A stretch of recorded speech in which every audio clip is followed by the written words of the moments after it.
환영합니다. 저와 함께 원플러스 패드의 필수 가이드가 되어 오늘 이 기기의 설정 과정을 어떻게 진행하는지 보여드리겠습니다.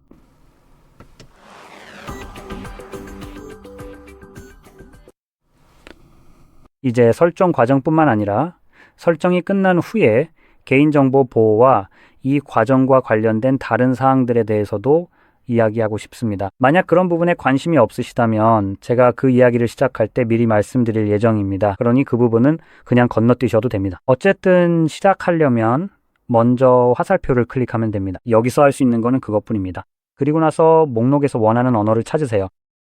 저 같은 경우에는 이미 영어가 선택되어 있어서 좋네요. 그게 제가 사용하고 싶은 언어입니다. 물론 목록에는 더 많은 언어들이 있습니다. 다음 페이지에서는 지역을 선택할 수 있는데 여기에는 생각할 수 있는 거의 모든 지역이 다 있습니다. 그래서 저는 제 지역을 거기서 찾을 거예요. 폴란드를 선택하고 여기서는 실제로 유럽연합에 속한 지역을 선택하는 것을 추천드립니다. 꼭 그 지역 출신이거나 아니거나 때문이 아니라 단순히 유럽연합이 소비자 권리가 훨씬 더 좋기 때문입니다. 그래서 때로는 소비자인 여러분에게 유리하게 무언가를 변경하기로 결정할 때가 있습니다. 회사가 이러한 변경을 반드시 따라야 하고 그로 인해 이익에 손해가 간다면 아마도 그들은 강제로 해야만 하는 곳에서만 변경을 적용할 것입니다. 이 경우에는 유럽연합이 되겠죠. 그리고 그 외의 지역, 예를 들어 영국이나 미국 같은 곳은 이전과 똑같이 운영을 계속할 것입니다. 즉 기본적으로 반소비자적인 방식이죠. 그래서 제가 여기서 변경하라고 추천하는 이유 중 하나이고 영국 같은 곳으로 변경하는 것도 추천하지 않는 이유입니다. 물론 이 논리가 완전히 맞지 않을 수도 있지만 영국은 그다지 뭐라고 불러야 할지조차 모르겠네요. 자유로운 언론을 지지한다고 주장하지만 실제로는 그렇지 않으니까요. 그리고 그들은 우리가 알고 있는 iOS 기기 같은 것에 대해 정식 법적 절차를 거치지 않고도 백도어 접근을 원합니다. 그러니까 소름 끼치는 놈들이 당신이 모르는 사이에 당신 기기에 있는 모든 데이터에 언제든지 접근할 수 있게 되는 거죠. 그래서 어떤 면에서는 이제는 당신이 무죄임이 입증되기 전까지는 범죄자로 간주되는 셈입니다. 그리고 당신은 그들 중 어떤 권력을 가진 사람에 의해서도 무죄임이 입증될 수 있습니다. 당신이 기대하는 것처럼 영장이나 소환장 같은 법적 절차 없이 그냥 당신 기기의 모든 데이터에 접근할 수 있다는 거죠. 그리고 이런 논리가 어디서 나오냐면, 즉 이런 부분에서 영국이 애플에게 iOS에 대한 백도어 접근 권한을 달라고 시도했지만 애플이 거부했던 일이 있었습니다. 그래서 우리가 이 사실을 알게 된 거죠. 하지만 만약 당신이 알다시피 사생활을 완전히 없애고 싶어하는 소름 끼치는 스파이 성향의 인간들이라면 그리고 어떤 회사가 기본적으로 당신에게 아니오라고 말한다면 그 시점에서 당신이 내릴 수 있는 다음 최선의 결정은 무엇일까요? 왜냐하면 제 생각에는 오케이, 좋아요, 애플 그렇다면 당신들은 더 이상 영국에서 폰을 팔지 않겠다는 거고 영국은 애플에게 있어서 상당히 큰 시장이죠. 그러니까 분명히 애플은 자신들이 프라이버시와 보안을 중시한다고 말할 수 있겠죠. 하지만 돈을 버는 문제로 들어가면 그들은 확실히 무엇보다도 돈을 우선시합니다. 그리고 만약 그게 그들에게 영향을 미친다면 그들이 이익을 위해 프라이버시 원칙을 철회할 거라는 건 확실합니다. 그리고 이 경우 만약 그들이 이에 동의한다면 아마 비밀유지 계약 때문에 절대 이 사실을 공개하지 못하게 될 겁니다. 왜냐하면 맙소사 당신의 기기가 실제로는 안전하지 않다는 걸 알게 될 수도 있고 안드로이드는 그보다도 더 안전하지 않으니까요. 안드로이드는 확실히 이익을 우선시하니 이 기기에는 사실상 프라이버시가 전혀 없다고 확신할 수 있습니다. 그래서 저는 영국 외의 지역으로 바꾸는 걸 추천하는데 사실 그게 별로 중요하지 않을 수도 있습니다. 그래서 이건 약간 음모론적인 접근이긴 합니다. 그리고 아시다시피 저는 이게 기기에 아무런 변화를 주지 않는다고 생각해서 조금이라도 프라이버시를 얻을 수 있길 바라며 그냥 시도해보는 거예요. 그리고 만약 당신이 숨길 게 없으면 걱정할 것도 없다고 말하는 멍청이들 중 한 명이라면 그게 다예요. 좋아요. 훌륭하네요. 그런데 왜 이런 법을 만드는 정치인들은 그 법에서 제외되는 걸까요? 그들이 숨길 게 있어서 그런 건가요? 왜 그런 사람들은 추궁하지 않나요? 그래서 저는 프라이버시를 중요하게 생각해요. 그게 제가 정말로 신경 쓰는 전부예요. 이건 제 기기이고 제 데이터에서 꺼졌으면 좋겠어요. 법적인 절차를 거쳐 법원이나 판사를 통해 얻는 게 아니라면 말이죠. 어쨌든 다음으로 넘어가서 이제 법적 정보에 대해 이야기해 볼게요. 사용자 동의서, 개인정보 보호 정책, 데이터 보안 같은 것들이 있습니다. 좋은 내용이네요. 아무튼 사용자 동의서와 개인정보 보호 정책에는 몇 가지 세부 사항이 있어요. 데이터 보안 부분에는 여기서 가장 무해한 헛소리가 적혀 있는데 이 기기에서는 데이터 암호화가 기본적으로 활성화되어 있습니다. 공장 초기화로 리셋하면 모든 데이터를 지울 수 있어요. 좋네요. 이건 마치 집에 자물쇠가 채워져 있다고 말하면서도 누가 예비 열쇠를 가지고 있는지는 말해주지 않는 것과 같아요. 내 데이터가 보호되고 리셋해서 지울 수 있다는 건 좋은데 누가 그 데이터에 접근할 수 있죠? 저는 분명히 접근할 수 있죠. 왜냐하면 제 기기에 있고 뭐 그렇잖아요. 하지만 다시 영국 얘기로 돌아가면 영국도 제 데이터에 대한 열쇠를 가지고 있을 수도 있다는 사실은 변하지 않아요. 그리고 그들은 원할 때마다 아무 때나 데이터를 볼 수 있겠죠. 그러니까 이건 정말 아무 의미가 없어요. 정말 멋지네요. 다음으로 넘어가죠. 그리고 참고로 말씀드리자면 저희는 동의가 아니라 다음을 누르고 있다는 점도 짚고 싶어요. 따라서 실제로는 서비스 약관이나 이용, 데이터에 동의한 적이 없는 거죠. 프라이버시인가요? 보안인가요? 뭐 그딴 게 뭐든 간에요. 그러니까 이 점을 꼭 기억해 두세요. 법적으로는 그냥 다음이 있다고 해서 동의한 게 아니에요. 아무것도 동의한 게 아닙니다. 제 영어 이해력으로는 어쨌든 여기 보면 다른 기기로 설정하기가 있어요. 만약 다른 기기가 있다면 그냥 제 걸 가져오면 돼요. 보세요. 이렇게 나올 거예요. 그래서 제가 추천하는 방법은 이걸 취소하고 이런 헛소리에 신경 쓰지 않는 겁니다. 제가 이 방법을 추천하지 않는 이유는 이게 기본적으로 구글을 기반으로 하고 있기 때문인데 구글은 데이터 이동에 관해서는 정말 형편없기 때문입니다. 그리고 실제로 기기 자체에 훨씬 더 좋은 방법이 내장되어 있습니다. 그래서 이 방법은 영상 마지막에 보여드릴 건데 그 전에 먼저 설정을 맞춰야 이 기능을 어떻게 쓰는지 보여드릴 수 있기 때문입니다. 하지만 이 구글 방식에 대해 왜 제가 추천하지 않는지 설명드리면 앞으로 참고하실 수 있도록 약간의 정보를 드리려는 겁니다. 이 방법은 다른 기기에서 구글 계정을 이 기기로 옮길 수 있게 해줍니다. 그리고 그 계정과 연동된 모든 클라우드 데이터도 함께 이 기기로 가져오게 됩니다. 예를 들어 사진을 클라우드에 저장해 두셨다면 그 사진들도 이 기기로 옮겨집니다. 애플리케이션도 마찬가지입니다. 플레이스토어에서 다운로드한 모든 애플리케이션이 이 기기에서 다시 다운로드 됩니다. 제가 말씀드리는 건 다시 다운로드 된다는 점을 꼭 기억하세요. 제가 말하고자 하는 것은 이게 이쪽으로 마이그레이션 되거나 백업 후 복원되는 게 아니라는 겁니다. 이 휴대폰들이나 어쩌면 이 과정 자체가 기본적으로 데이터를 수집하는 데 우선순위를 두고 그 다음에 복원하는 방식입니다. 이제 예를 들어 구글 외부에 데이터가 있을 경우를 생각해 보면 예를 들어 애플리케이션의 경우 GitHub에서 애플리케이션을 다운로드 했다면 실제로 그 다른 기기에 그 애플리케이션이 있더라도 그 애플리케이션은 구글에서 전혀 건드리지 않습니다. 왜냐하면 구글의 논리는 그 앱이 플레이스토어에서 온 것이 아니기 때문이죠. 그건 우리의 문제가 아니고 내 일이 아니며 내 책임이 아니라는 겁니다. 그래서 애플리케이션을 마이그레이션 한다고 하는데 실제로는 제대로 마이그레이션 하지 못해서 형편없는 결과를 보여줍니다. 그리고 이와 같은 방법은 기기를 백업할 때도 사용할 수 있는데 애플리케이션 백업도 마찬가지로 이런 식으로 처리됩니다. 사진도 마찬가지로 만약 사진 용량이 구글 드라이브의 한도, 제가 알기로는 15GB를 초과하면 그런 사진들은 남겨지게 됩니다. 그건 직접 처리해야 할 일입니다. 구글은 돈을 내지 않는 한 절대 도와주지 않을 테니까요.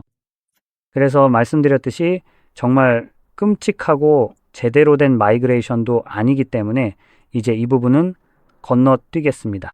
다음 페이지에서는 와이파이 네트워크에 연결하는 단계가 나오는데 이건 완전히 선택사항이고 실제로 건너뛸 수 있습니다. 저도 그렇게 할 예정입니다. 저는 네트워크가 필요하지 않습니다.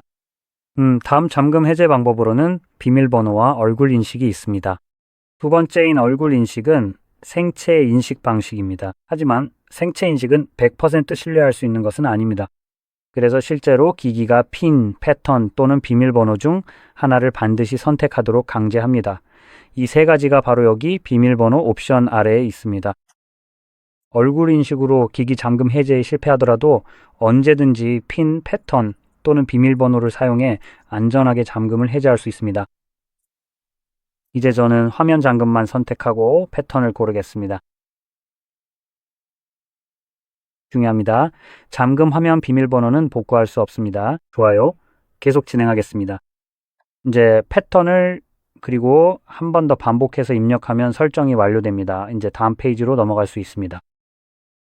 그리고 여기에서 제가 프라이버시와 보안에 대해 이야기하려던 부분이 나옵니다. 여기서는 이 부분을 좀 더 명확하게 보여주기가 약간 어려울 수도 있습니다. 직접 이걸 백테스트 해보고 싶으시다면 그렇게 하셔도 되지만 그래도 이 부분을 언급하고 싶습니다. 그리고 이런 테스트는 휴대폰에서도 할 수 있는데 제가 여기서 말씀드릴 논리에 더 적합할 수 있습니다. 여기에는 여러 가지 항목이 있습니다. 위치 스캔과 사용자 진단, 데이터 전송, 그리고 여기에는 쓸데없는 내용도 좀 있습니다. 업데이트와 앱 설치에 대해서는 마지막에 따로 말씀드릴 예정입니다. 하지만 위치와 관련해서는 기본적으로 GPS나 와이파이를 통해 기기의 위치를 파악할 수 있게 해줍니다. 그래서 논리적으로 생각하면은 그 기능을 끄면은 기기가 자동으로 네트워크에서 벗어나게 되는 거죠. 위치 기능을 껐으니 더 이상 위치를 추적할 수 없다고 생각하겠죠. 사실 이건 일종의 생략에 의한 거짓말입니다. 왜냐하면 기기가 위치를 파악하는 방법이 저 두 가지뿐만이 아니기 때문이죠. 기기는 이 외에도 여러 가지 방법으로 계속해서 추적되고 있습니다. 또한 위치 기능을 끄면 자동으로 함께 꺼지는 또 다른 항목이 스캔 허용입니다. 이 기능은 기기가 와이파이, 네트워크와 블루투스 신호를 검색할 수 있도록 해줍니다. 이것을 끄거나 저것을 끄거나 혹은 둘 다 끄면 기기는 더 이상 다른 신호를 찾을 수 없게 됩니다. 하지만 이것이 다른 기기들이 당신의 신호를 찾는 것을 막아주지는 않습니다. 그래서 위치 측면에서 보면 GPS나 와이파이를 통해 위치가 추적되지 않는다는 점, 그리고 기기가 앞서 언급한 것들을 찾지 않는다는 점은 좋지만 다른 기기들은 그렇게 하지 않는다는 것이 문제입니다. 이런 기기들은 오히려 당신을 찾고 있습니다. 이 기기들은 당신의 기기가 무엇인지, 이메일이나 일련 번호가 무엇인지 파악해서 그 정보를 더 멀리 전달합니다. 그래서 이런 설정들은 사실상 이 시점에서는 아무 의미가 없습니다.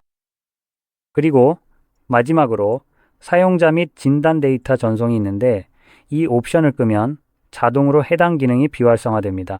만약 기기가 이메일이나 이 기기에 일련 번호 같은 정보를 전달한다면 분명히 그것은 사용자 데이터입니다. 이 기기는 당신의 것이고 여기 있는 모든 데이터도 당신의 것입니다. 그리고 만약 다른 기기들이 당신의 기기가 정확히 무엇인지 예를 들어 브랜드나 일련 번호, 모델명 등 어떤 정보든 인식할 수 있다면 이런 데이터는 이 토글을 꺼놨기 때문에 접근되어서는 안 되지만 실제로는 접근되고 있다고 저는 확신합니다. 이 부분은 쉽게 확인할 수 있는 것이 아니라고 생각합니다. 적어도 저는 확인할 방법을 모릅니다. 하지만 이런 모든 옵션이 있는 휴대폰의 경우 또 하나 언급하고 싶은 점은 예를 들어 셀타워에 연결하는 것입니다.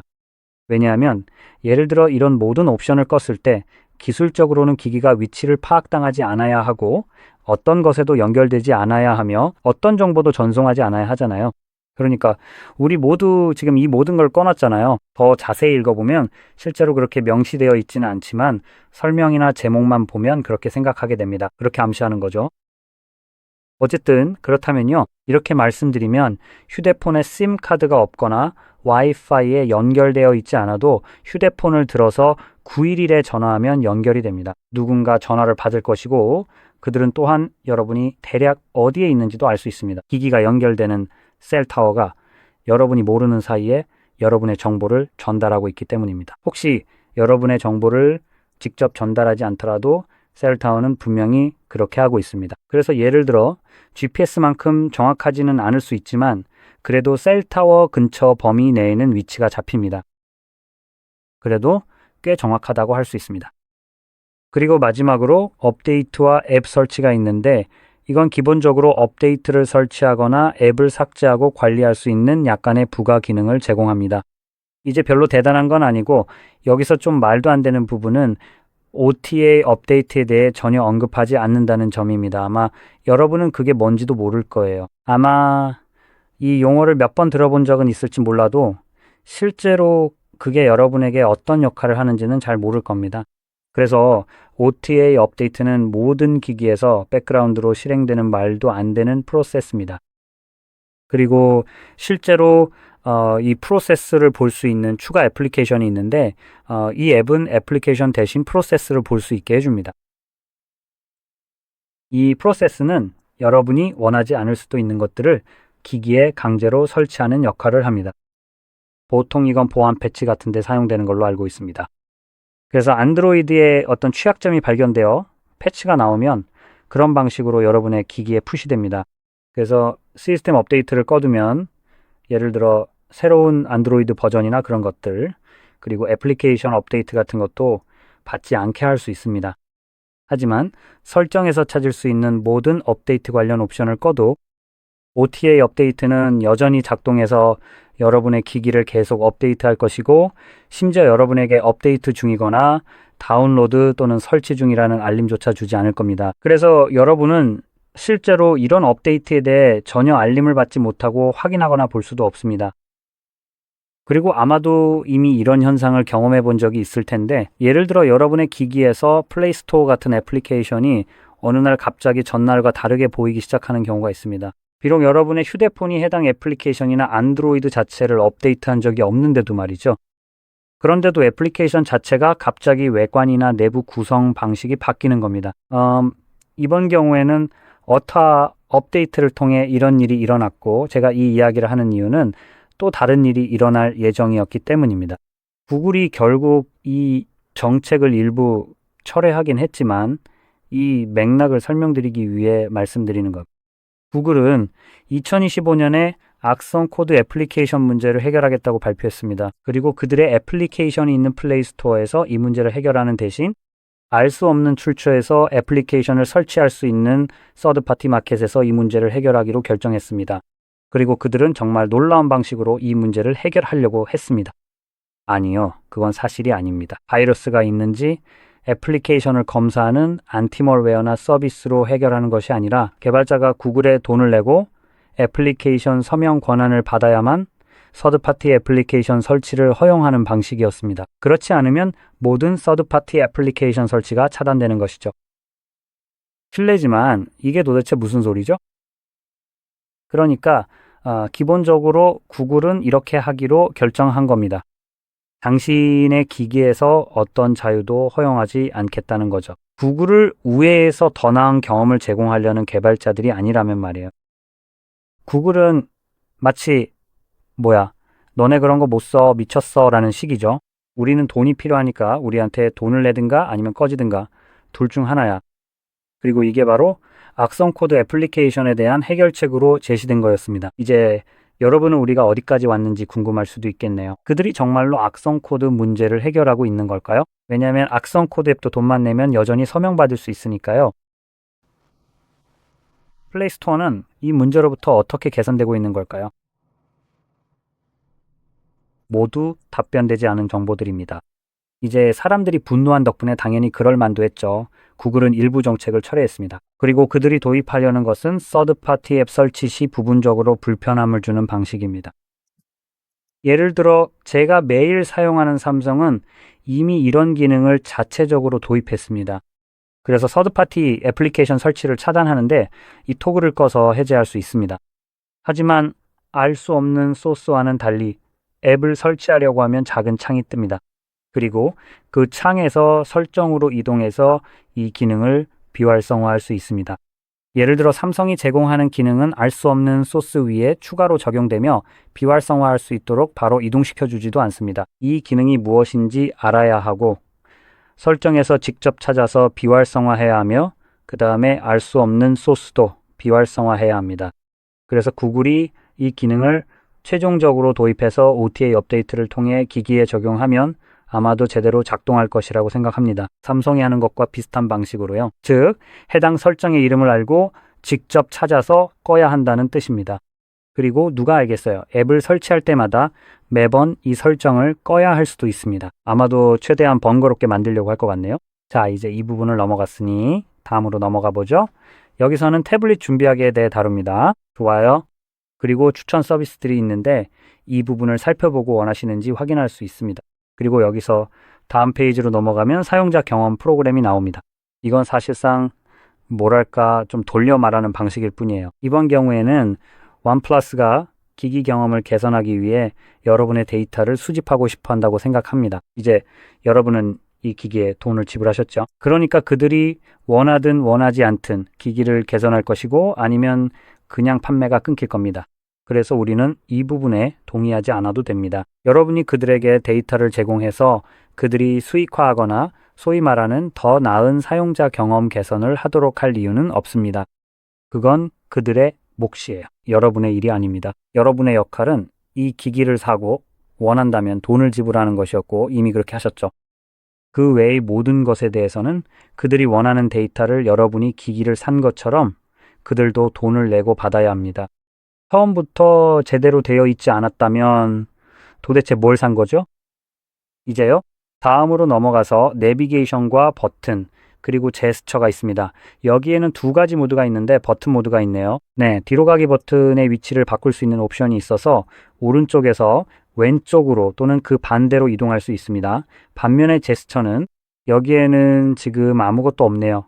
산처럼요. 제스처와 버튼 모두 설정해서 추가 옵션을 사용할 수 있다고 생각합니다. 예를 들어 측면에서 뒤로 가기 제스처의 민감도를 높이거나 낮출 수 있고 코너 스와이프로 실행되는 어시스턴트 같은 기능을 비활성화할 수 있으며 가이드바를 길게 눌러 실행하는 서클 투 서치 기능도 활성화할 수 있습니다. 그리고 제가 확인해 보진 않았지만 아마도 가이드바를 숨기는 것도 가능할 것 같습니다. 이렇게 하면 자동으로 서클 투 서치 기능도 사라지게 되는데 버튼을 사용할 때는 홈 버튼을 길게 눌러 서클 투 서치를 실행할 수 있었던 걸로 압니다. 그리고 그 기능도 끌 수 있었던 것 같고 솔직히 말해서 그 외에 기억나는 건 여기까지입니다. 이제 넘어가죠. 이제 거의 모든 준비가 끝났습니다. 하지만 아직 데이터를 옮길 때 사용할 애플리케이션을 보여드려야 한다는 걸 기억하고 있습니다. 그 애플리케이션은 두 번째 페이지에 있습니다. 아닌데 어디 있지? 여기 도구에 있나?